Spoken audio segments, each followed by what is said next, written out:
Most precious de l'amour, the month of June is 30th of June. That is when most quit sexy la mesdames c'est la bonne. Today is 30th of June. Happy birthday to you, Ayen Oluwabukola. Ǹlẹ́ Olúwabùkọ́lá mi ọmọ ọlọ́jọ́ ìbí òní ò àṣẹ ìṣàmọ́dún lókè èpè ó ti ṣe yóò wá ṣọ̀pọ̀lọpọ̀ nínú owó nínú ọlá nínú àìkú baálẹ̀ ọ̀rọ̀ bí ó ti mọ̀ rí fún ọ̀rìn mọ́ gbọ́ mi o. Ẹni bí ènìyàn bí èèyàn mọ̀ ló kàn sí mi lónìí Olúwabùkọ́lá mo ló kọ rẹ̀. Ó pòrò lọ́jọ́ ìbí rẹ̀ pé kí n kí ọ pé ó ti ṣe yí ọ̀pọ̀lọpọ̀ ọdún ló ṣe nínú owó nínú ọlá nínú ìgbéga nínú àìkú baálẹ̀ ọ̀rọ̀ bí ó ti mọ̀ rí fún ọ̀rìn.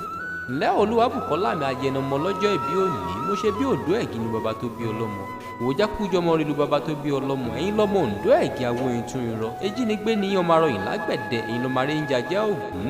jajajajajaja òdó bẹ́pẹ́ yòó ní jajá mú ọ̀jàjà lèmi ò mọ̀ pé yìí o òdó kò gbọdọ̀ jẹ́wé rán bẹ́ẹ̀ ni ò sì gbọdọ̀ wá gbogbo bẹ̀ alágbẹ̀dẹ kan kì í tẹ́wọ́ gba owó lé bàbá tó bí yín lọ́mọ wá pé dálẹ̀ kí mọ́ ọ lọ ejínigbé ni yín ọmọ adọ́kọ lórí ìràwé kíyanrìn ó mọ́ dà sí oṣù ọ̀run gbẹ̀ngbẹ̀ àlè ìrèmọ̀gún ọmọ rọ̀ níyè ìrèmọ̀gún ló túbọ̀ lò bá mọ́kọ́ dání èmi náà wà níbọ̀ mú ṣùgbọ́n lọ́nà oko wàá gbọ́ ò Olúbùkọ́lá ayẹnọmọ lọ́jọ́ ìbí òní wọ́n ní bọ́dún bá pọ́dún pèrè gan amáwọ̀ tútù bọ̀ wálé ayélujára ní tuntun báyìí òkú tuntun ni fún ọ ire ọ̀tún ire òsì báyìí yóò mọ̀ fún rẹ̀ ṣe gbogbo torí tọ̀tún tòsì báyìí lẹ́yẹlẹ́ fi mú ìbọ̀ wálé bó ṣe wá ṣọjọ́ ìbí rẹ lónìí báyìí ó mọ̀ lẹ́kùn nínú rẹ nù ní dín lágbára Olódùmarè mọ̀ wá gbọ́ òní bá wọn rí kó ọmọ òsì ní bá wọn púpọ̀ wọ̀ lásìkò tó ṣọjọ́ ìbí rẹ ò mọ̀ ní bá wọn fẹ̀wọ̀n lògbà bẹ́ẹ̀ nù sì ní fàìsàn lògbà lágbára Èdùà